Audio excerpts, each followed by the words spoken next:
Dan loved drawing. One evening, he used his new crayons to draw a lovely picture.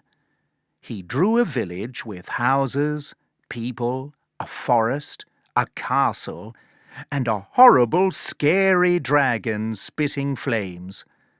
Then, just before Dan turned off his light, he added a little elf. In the middle of the night, Dan woke with a start. The elf from his drawing was shaking him and shouting, "Dan, open your eyes! Quick! The horrible, scary dragon is spitting flames everywhere. You have to help us chase him away. Get up! Get up!" But I don't know how to fight dragons, said Dan. "Come on, follow me," said the elf. A moment later, the elf was back in Dan's drawing. Dan hesitated, then grabbed his box of crayons and his sketchbook. "OK, here I go," he said in a worried voice, and followed the elf. Dan found himself in the village with all the people. When they saw him, they all started talking at once. We need weapons, Dan! And helmets! And swords! Give us the things we need to fight the dragon, Dan said. "But I don't have any of those things." Then a little girl with red hair said, "You drew us, Dan, so you have to help us." Dan didn't know what to do. Then he said, "I think I've got an idea." He began drawing bows and arrows, axes, swords, helmets, and lots of other weapons, which the elf handed out to the villagers. In the distance, they could hear the horrible, scary dragon coming closer. It was burning everything in its path. The forest was in flames. Soon the roofs of the houses would catch fire. The little girl with red hair said, "Dan, we need water to put out the flames." Dan drew buckets and barrels full to the brim with water. Then he added a well in the village square.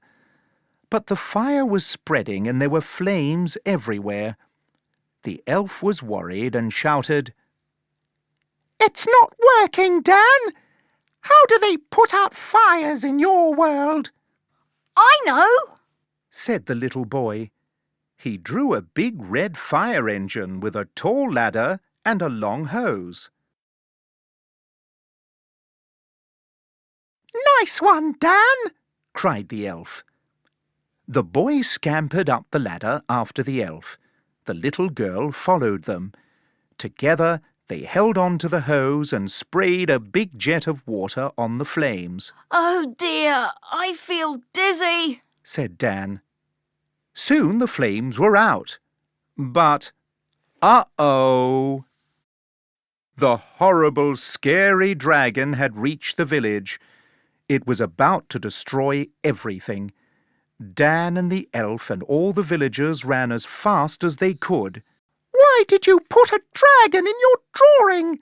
asked the elf. I'm really sorry," stammered Dan. I didn't think it would be so fierce. Now that it's here, I don't know how to make it go away." "I know," said the elf. "All you have to do is rub it out."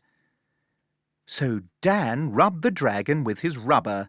He rubbed and rubbed, but his rubber was too small. "I've got another idea," said Dan. He filled the tank of the fire engine with white paint. "Brilliant!" said the elf, pulling the long hose so he could spray the horrible, scary dragon. At last the dragon was gone. The villagers shouted, "Hip, hip, hooray! For Dan and the elf!" They carried the two friends on their shoulders. There was a big party, and everyone sang and cheered. When Dan got back to his room, he was worried. "Now there's a big white splodge on my drawing," he whispered. "Just draw something else in its place," the elf suggested. Dan looked at his drawing of the village, the people, the forest and the castle. He decided to draw a princess where the dragon had been. She had red hair that looked a bit like flames, and in the front, just by the... Oh, but where is our friend the little elf? Can you see him? The end.